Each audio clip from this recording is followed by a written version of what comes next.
job done may take all day. Sometimes it's not. Maybe you can get your job done and then be done in early afternoon, early morning, but the earlier you wake up and start working on things, you'll be surprised when you working on something, just like having fun, time flies. And then you either gonna regret what you did with your time, or I shouldn't have slept all day, or I'm glad I got up because fill in the blank. So rich people know that laziness kills wealth. Rich people also know that using your youth to grow yourself, because the young you got to take care of the old you, and they understand that. Rich people never retire, and I'm going to say never retire from a job. They actually don't never retire because they love what they do, so they'll do that to the day they die. You only retire off somebody else's dream. You get tired of it, you don't want to do it no more. The only reason why you did it was because family, bills, and acquiring things. You really didn't know the value of money. I know I didn't know the value of money until I started studying things like this and studying how wealth people think. Because back again, you are who you hang around. You are who you listen to. You are who you associate with. So that ties into that. And just to find an example of who that's successful, who that's wealthy, that gets up early is Warren Buffett. He wakes up early every day, reinventing himself every single day. And I have an awesome book to share with you about his story in the book, The Financial Matrix, which is an awesome book by the New York Times bestseller, Orrin Woodward. That's a good book. So let me know, comment below if you want a copy of that book. I can straight get it to you, and get together and give me your information, and I'll definitely, drop you some information on how to get a copy of that book. So it talks about some of his wealth principles in there, and it's amazing because what it did for me is that it changed my whole mind frame on how I looked at waking up early. It's not just because you have to go to work and make money. It's because you're working to make an impact and you're developing and growing yourself. So that was a good one. Poor people are really into sports. This is what rich people don't do. Rich people understand that sports is escapism from the real world. It has zero impact, just winning and losing. That's all it teaches. Rich people know not to blame others for not reaching their goals. And rich people understand unless you're a professional athlete with the players you're watching, it has no value. And if it does, please comment below the value of all the thousands of dollars that you have spent on sports. Please let me know in the comments below. I am not offended, okay? Step up, be a leader. They understand that. They also understand, are you going to let TV determine your success, income, or relationships? And that's pretty much what television does. Back again, the sports thing. You could be watching sports, but you can also be working on your dream and creating a way to make your money work for you. So while you're asleep or awake, that money's coming in. If you're not doing that with watching sports, what value does it have? So that's my question on that. So that was a good one too. Number 6. Poor people don't shower as often as rich people do. Because rich people understand that good hygiene is important. And also they understand that service industries look to trust well-groomed people. So, number 7. Poor people blame others for their misfortunes. Rich people understand that excuse-itis is a failure disease. Rich people also understand it's up to your attitude. It's all up to you. It starts with you and it ends with you also. And rich people also understand to solve it. Don't blame others. If you can't solve it by yourself, find some people that have the problem or have successfully solved it and get with them to learn how they did it. That's why I did that show, Define, Learn, and Do in season 2. When I talked about define what you want to do in life, learn from somebody else that did it, and that's successful at it, and it's working, and do what they've done. That sums that show all up. That's pretty much what sums this up. Either you're going to define the blame and what your part is that you played in it, or you're going to learn from someone that is successful and it's working and do what they've done and make it your own. That's what it's about. So that's what poor people don't do. They blame others. They make up excuses. They in turn get a failure disease. So everything that happens to them is all about failure and not winning and losing. And like, how long do you want to be a loser before you actually have a winning attitude? And again, it's all about your thinking. Magic of Thinking Big says, who wants to think bigger? It's a challenge out there.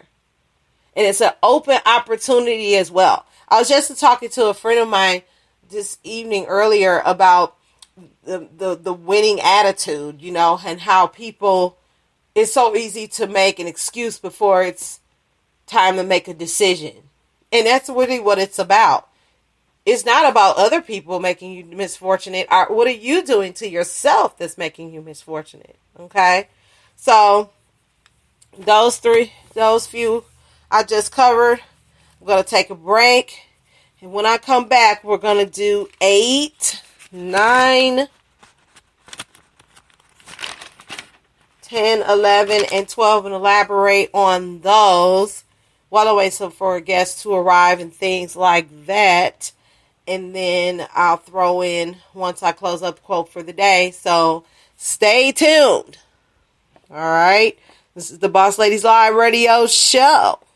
Be back in a minute.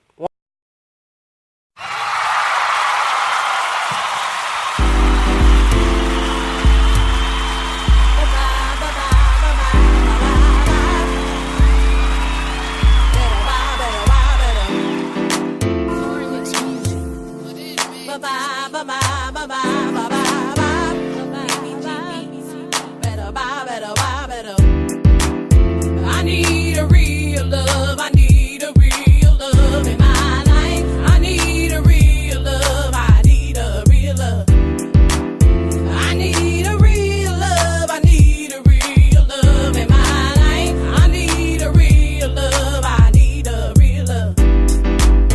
Someone who I can be myself with. Someone who understands me. Someone I love. I need a real love. I need a real love in my life. I need a real love. I need a real love. I need a real love. I need a real love in my life. I need a real love. I need a real love. Someone I can love back. Someone who's back. I can have that. Someone is a one man. You told me that you are a man that doesn't take life for granted. You said you need someone who is that type of lady that hustles in the streets, but a freak in the sheets. I need a real love. I need a real love in my life. I need a real love in my life. I need a real love. I need a real love in my life. I need a real love. I need a real love.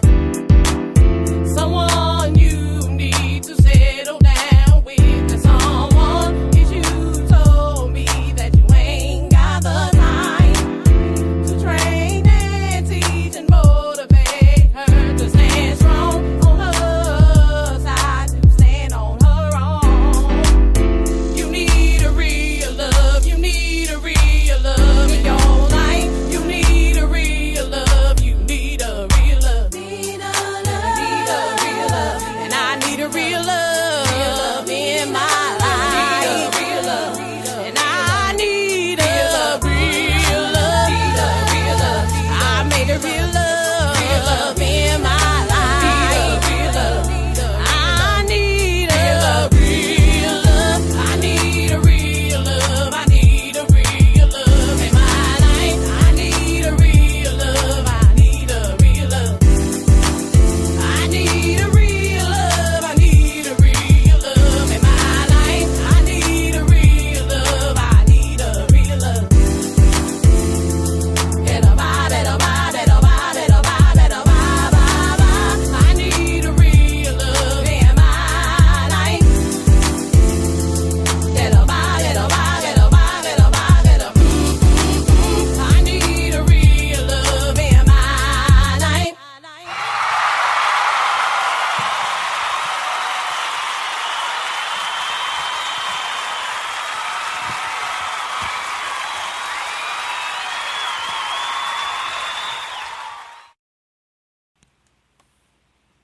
Welcome back, y'all. Welcome back, welcome back, welcome back. That is from the Miss Fabulous Love Chronicles mixtape called Need a Love. You want to check that out also with Could Hate master copy. You can get that on www.reverbnation.com/NUCKDD. D as Diane. SKI. All right. So I do appreciate that. Thanks a lot for that. All right.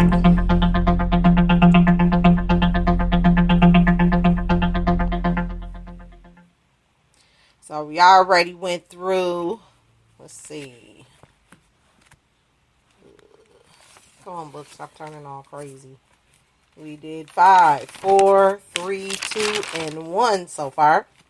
So in 6 and 7. Now we're going to do number 8. Poor people don't have money saved. Rich people understand that and have asked this question. Do you have a budget for emergencies or crisis? That's called the Emergency or Crisis Fund. I know I do. And rich people also understand that loans are a slave trade. I'll let you elaborate a little bit on that. Number 9. Poor people take out credit cards or take out loans for useless things. Rich people understand that credit cards are for investments only. And if you're not responsible with the credit card, how are you going to benefit from it? If you got a certain limit and it says blah, blah, blah, 000.000, and you go out and blow it all off and go over, whose fault is that? It's not the creditor. It's your fault. So, earn it and then spend it is what rich people understand. So, if you don't have it, you need to go out and what? Earn it. Number 10. Poor people tend to have more kids and earlier in life. Rich people understand that making babies is fun, yet expensive. And rich people understand the reason why this happens is because of lack of education about parenting and starting a family. And also, think about it. Wait, then be decisive. Number 11. Poor people do not do regular checkups with their doctors. And rich people understand it prevents early signs and stages of terminal illnesses. For example, cancer is number 1. Along with heart disease. Along with breast cancer. So, rich people understand that regular checkups is important for your health and also for your life and in the lives of friends and family. Number 12. Poor people spend money before they get it. Rich people understand they earn then they buy to invest. Because the more you invest, the more return. Rich people also understand that money is a gift for a specific use. It is used for purpose, not pleasure. Not saying you can't reward yourself for good deeds. But it will come back to you eventually. But it's how you use your money is the results that come back. Are you happy with those results currently, or are you not? And you already know what it is. Number 13, poor people hang with poor people. Rich people understand you are who you hang with. And they understand that they need to hang with successful people that what? Think successful. Because misery loves company. Number 14, poor people never follow through on their ideas or